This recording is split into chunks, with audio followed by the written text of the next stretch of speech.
Welcome to our channel. Today we're diving into the thrilling world of ancient history. We're talking about an empire that built roads, laws, and a civilization that shaped the world we know today. But Rome's story wasn't all triumph and glory. It was a story of struggle, of constant pressure on their borders. Get ready to explore Rome's epic clashes with barbarian invaders. These weren't just skirmishes on the fringes of a vast empire. These were epoch-defining clashes that shaped the destiny of Western civilization. We'll journey to the heart of these conflicts, feel the ground shake beneath the charge of legions, and hear the clash of steel that echoed through the ages. This is a story of courage, of desperation, of civilizations going head-to-head. So buckle up, because we're about to embark on an epic journey through time.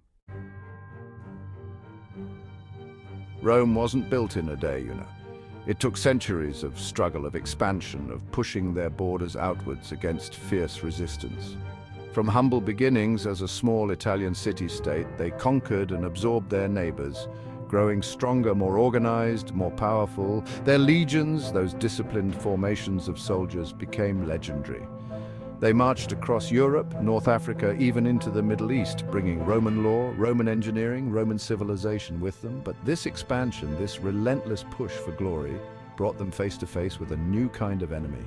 On the fringes of their empire, beyond the reach of Roman roads and aqueducts, lived tribes the Romans called barbarians. Now, this wasn't meant as a slur on their hygiene. It was more of a catch-all term for anyone who wasn't Roman. These were Gauls from modern-day France, fierce Celtic warriors who fought with an almost supernatural fury.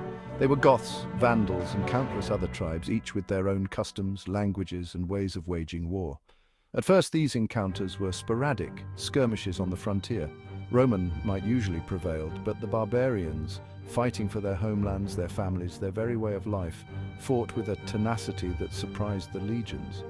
They were masters of their terrain, skilled horsemen, and their ferocity in battle quickly became the stuff of legend in Roman camps. As Rome's reach extended, so did the barbarian threat.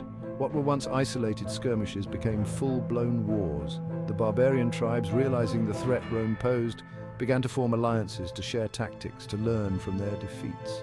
The Roman war machine, used to crushing its enemies, was about to face an enemy unlike any it had encountered before. The year is 9 AD, and the Roman Empire is at its height. The mighty Augustus, Caesar's heir, sits on the throne, and his legions are pushing deeper into Germania, determined to conquer these wild lands. Leading this charge is Publius Quinctilius Varus, a seasoned general, a man accustomed to victory. He marches at the head of 3 legions, the flower of Roman military might, some 20,000 men strong. They're deep in enemy territory, the dense Teutoburg forest pressing in on all sides. The air is thick with humidity, the ground muddy, the soldiers nervous.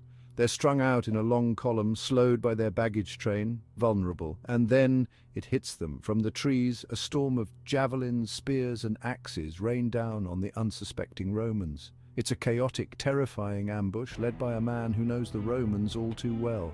Arminius, a Germanic chieftain who had served in the Roman army, learned their tactics and now uses their knowledge against them.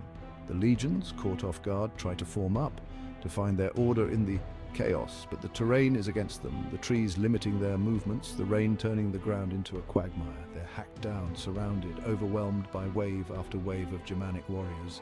Over 3 days, the battle rages. 3 legions, the pride of Rome, are utterly destroyed.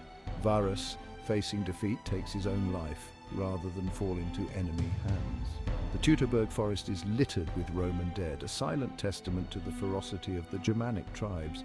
News of the defeat sends shockwaves through the empire. Augustus, it is said, wandered his palace, crying out, "Varus, give me back my legions." The defeat marked a turning point in Roman history, a stark reminder that their legions were not invincible. Chapter 3, fast forward. 3 centuries and the Roman Empire is a very different beast. Gone is the confident swagger of Augustus's reign. The empire is divided, the western half weakened by internal strife, corruption, and the constant pressure on its borders. And it's at this moment of weakness that a new threat emerges, Alaric, king of the Visigoths. Now, the Visigoths weren't mindless barbarians hell-bent on destruction. They were a people pushed to the brink. Driven from their homelands by the Huns, they sought refuge within Roman territory, only to be met with suspicion, mistreatment, and outright hostility. Alaric, a brilliant and ruthless leader, saw an opportunity in Rome's weakness.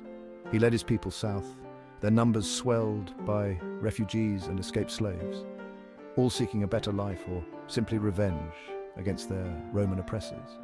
They marched on Rome itself, a city that had not fallen to a foreign enemy in nearly 8 centuries. The citizens of Rome, used to the protection of their legions, panicked. The city was ill-prepared for a siege, food supplies ran low, disease spread, and the once mighty Roman Senate could only watch in horror as Alaric's forces surrounded their city. On August 24, 410 AD, the unthinkable happened. Alaric's forces stormed through the gates of Rome. For 3 days, the city was given over to plunder. Temples were looted, homes ransacked, citizens terrorized. The sack of Rome sent shockwaves through the empire, a symbol of its decline, a stark reminder that even the eternal city was vulnerable. Chapter 4. Imagine, if you will, the year 451 AD. The Western Roman Empire is a shadow of its former self, its legions depleted, its spirit broken. And across the plains of Europe rides a new terror, a name whispered in fear around campfires: Attila the Hun. Attila was different. He wasn't interested in negotiating treaties or finding a place within the Roman world. He was a force of nature, a whirlwind of destruction, leading his nomadic warriors on a rampage across Europe. His horsemen, masters of the saddle, spread terror wherever they went. They were the very embodiment of the apocalypse, leaving a trail of burning villages and shattered armies in their wake. Attila set his sights on Gaul, modern-day France, and the heart of the crumbling Western Roman Empire. Roman generals, desperate to halt the Hunnic advance, formed an unlikely alliance with their former enemies, the Visigoths. The two armies, Roman and Visigoth, met Attila and his Huns on the Catalonian plains in a battle that would decide the fate of Western civilization. The clash was titanic, a brutal, bloody affair. The ground ran red with the blood of thousands. The air was thick with the stench of sweat, blood, and death. In the end, Attila's forces were defeated, but it was a Pyrrhic victory for the Romans. Their losses were staggering, their armies shattered. The Battle of the Catalonian Plains, though a victory, exposed the true weakness of the Western Roman Empire. They had stared into the abyss and barely survived. Chapter 5. The year is 476 AD. A young man named Romulus Augustulus, his very name a cruel joke, sits on the throne of the Western Roman Empire. He's little more than a puppet controlled by his father, a Roman general. But their time is up. A barbarian general named Odoacer, a man who had risen through the ranks of the Roman army, deposes Romulus Augustulus, the last emperor of the Western Roman Empire. A teenager who had barely ruled was sent into exile. The once mighty empire, the civilization that had built roads, aqueducts, and a legal system that still influences us today, was no more. The fall of the Western Roman Empire wasn't a single event, but rather a slow decline, a gradual unraveling of a once great power.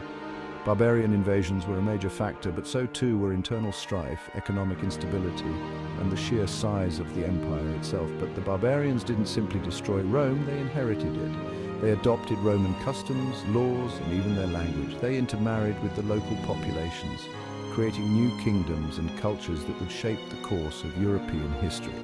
The fall of Rome wasn't the end of civilization, but rather a transformation. It marked the beginning of the Middle Ages, a time of great change, upheaval, and the birth of new ideas and identities. Outro. Thanks for watching. If you enjoyed this journey through history, don't forget to like, share, and subscribe to our channel for more exciting content. From the forests of Germania to the gates of Rome itself, we've explored the epic clashes that shaped the destiny of an empire. We've witnessed the courage of Roman legionaries and the ferocity of barbarian warriors. We've seen how these clashes weren't just about military might, but about the clash of cultures, the struggle for survival, and the enduring legacy of the past. See you next time.